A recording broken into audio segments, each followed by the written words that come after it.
महाराष्ट्रात पुढील 48 तास अतिशय महत्त्वाचे. रात्री पुन्हा पावसाचा जोर वाढणार.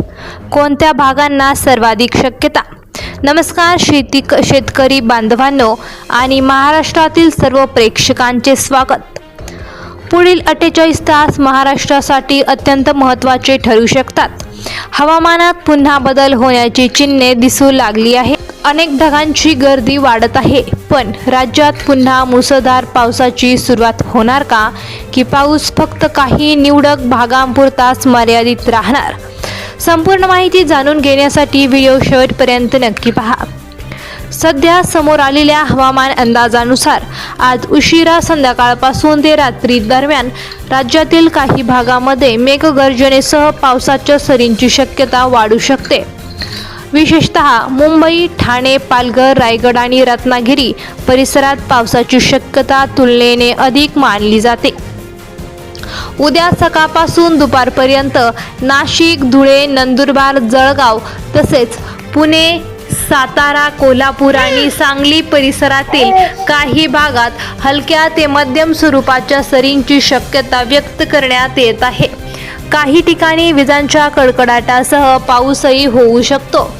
या दरम्यान मराठवाड्यातील छत्रपती संभाजीनगर, जालना, बीड, परभणी, धाराशिव आणि लातूर या भागामध्ये पावसाचे प्रमाण तुलनेने कमी राहू शकते. मात्र स्थानिक वातावरण तयार झाल्यास अचानक सरी कोसळण्याची शक्यता नाकारता येत नाही.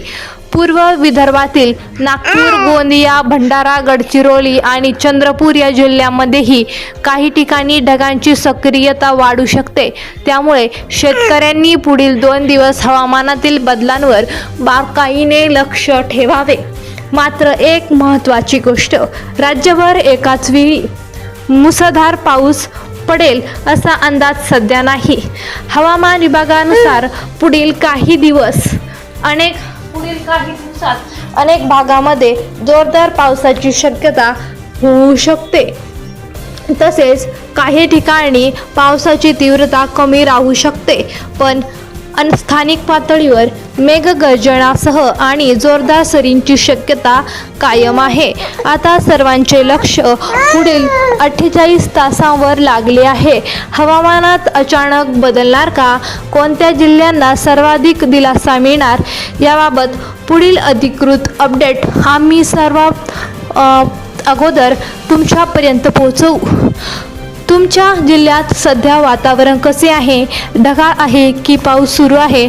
कमेंटमध्ये नक्की सांगा व तुमच्या जिल्ह्याचे नाव नक्की